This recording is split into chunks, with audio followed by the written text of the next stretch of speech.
Well, what kind of music do you like? Let's talk about it. Last year I'd put out finally a few singles, um, just because I'd always wanted to. I did a film, it's almost 12, 13 years ago now, that was surrounded around country music. So I had to learn pretty quickly how to, be on stage and look like the next sort of rising country star.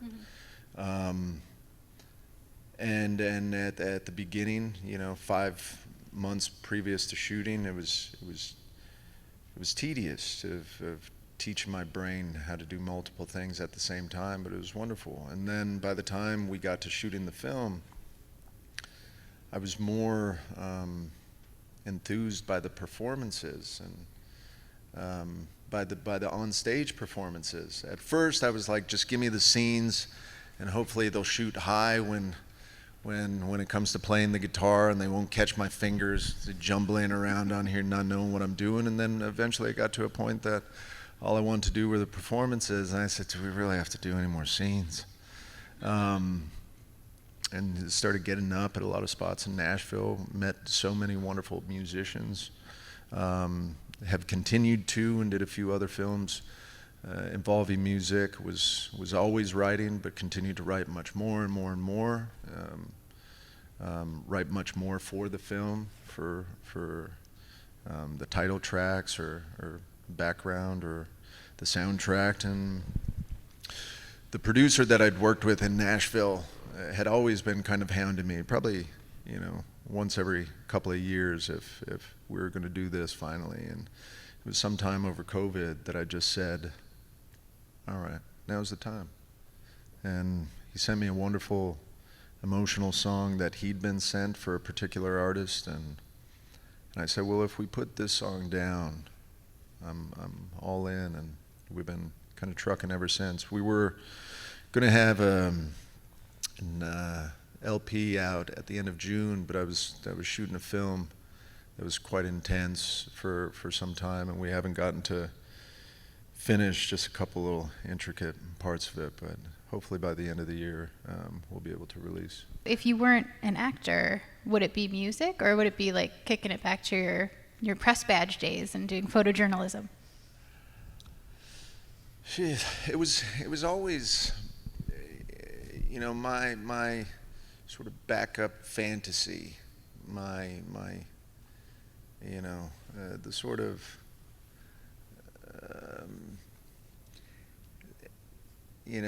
the anticipated distortion kind of was that I'd just be a journalist, photojournalist. That was always kind of the thing. My first manager had certain ways about him. I won't be negative in any way, shape, or form, but he did say if I didn't get a film by the time I was 18, I would be too old. This is the same manager that wanted me to change my last name because he thought it was too snobby. It's Swedish. And so it was always my backup plan that if I didn't get a film by the time I was 18, which he created so much fear around, that all right, then I'd utilize my curiosities in journalism. I'd hop over the pond somewhere and anywhere, follow a family, stay with a family, write about them, maybe do some odd jobs, get enough money to fly somewhere else and write about someone else, and let the journey sort of lead me from one to the next. Yeah, that was always the backup plan fantasy. As a parent, are you finding that you're doing getting into new fandoms that maybe you didn't know about, not even a fandom, are you getting more into dinosaurs, or are there certain animals that you have now, I know way more about K-pop than any human should because of my children, so is there something that you're kind of drawn into as a parent? Well, I'll say I didn't grow up with many children's books around as a kid, and we only had 3 channels growing up, so there wasn't even a lot of cartoons. You'd maybe be able to catch a Aladdin on at 6 a.m. for a second before the bus came, but most of it was all grown-up stuff. Now my familiarity with nursery rhymes is just exceptional. I went down a wormhole the other day, a very shallow wormhole of trying to see if Coco Melon was too overstimulating for toddlers under 2. So maybe that would explain some stuff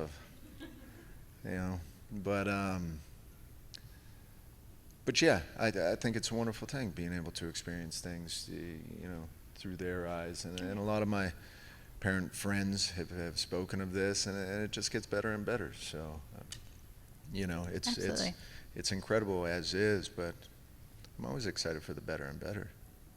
Mm-hmm. And so did you actually take him to the Dr. Seuss Museum? No, we didn't. No. Scouted, and it was like, no, it's a no for me. He just wanted to run.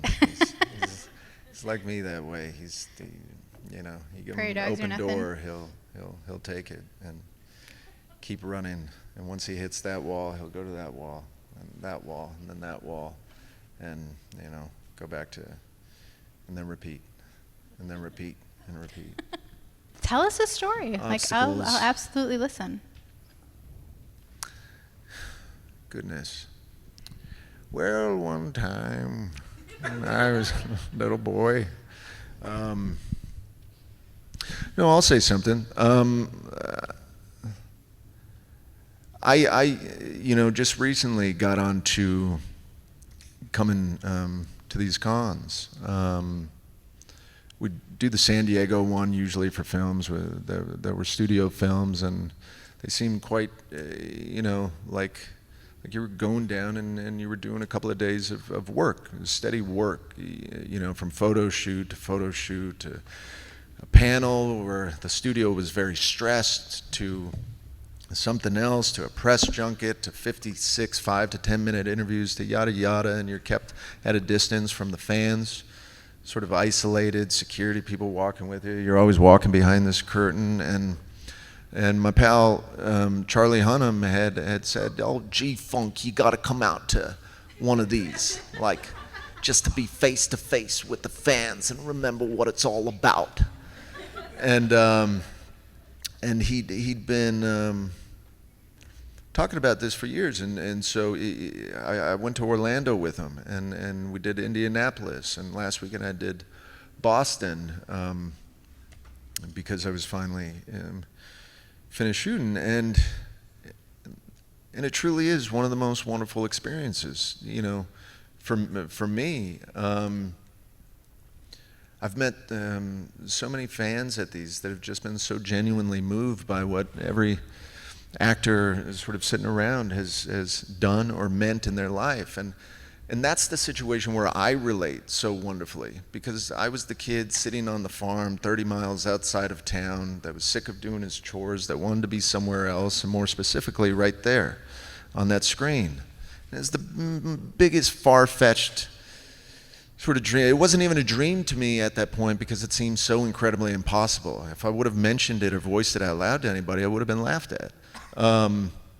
Or because it's like the Einstein quote of great spirits face heavy opposition from mediocre minds because they won't thoughtlessly conform to the latter. If I said to anybody I wanted to be an actor, everybody around, even when I was in high school in Arizona, so you think you could be an actor? I don't know why I just sort of went into like a slight Stallone voice there. Love the accent work today. But, you think you're going to make it. And so I wouldn't tell anybody about my dreams because I didn't want to have to cut the string of negativity, because I wanted to keep trucking towards my secret, desire to maybe get a chance to do something like that, to be up there like that. And when I was in Arizona, I got to start going to movies, and these movies it was like Tom Wingfield in Glass Menagerie, like took me out of my present moment and relocated me somewhere else just for a bit.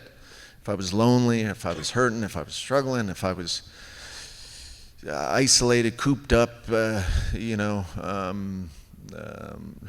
felt not worthy, what have you, across the board. Like this made me feel better. And more particularly the dramas. Like I'm the kind of person that gets pleasantly, gracefully happy over a wonderfully written sad song, or a wonderful sad story. I mean, I'm the guy that saw I Am Sam in theaters 5 times. I took a girl for Valentine's Day. Like, I told my mom to go see it and convinced her it was a comedy, and she came back and called me an asshole with a handful of Kleenex. Like, and these films, like, they made me so moved. I was like, that's what I want to do. I want to move the next kid in the seat that wants to disappear for a little bit. So I'd started going to every film I could, back to back, by only paying for one. You know, and that's when I kind of got this drive. That's when it was photojournalism, creative writing, going to the movies, seeing this. Then I'd go to the bookstore and I'd dog ear a page of a book I was trying to read, and I put it behind 3 others because I'm like, no way somebody's going to come and buy 3 copies of Ethan Hawke's Ash Wednesday by tomorrow. And so I had all these things kind of going, and so now when I'm sitting at the table and I see a little kid and his mother, and a mother so wonderful to bring their child to one of these, and a child that's so inspired by all these people on the big screen and whatnot, and gets to come see him face to face, wow. You know, I was so shy just to go up to a girl in my high school that set a state record in girls basketball to ask her for her autograph. And I felt so fulfilled when I had it.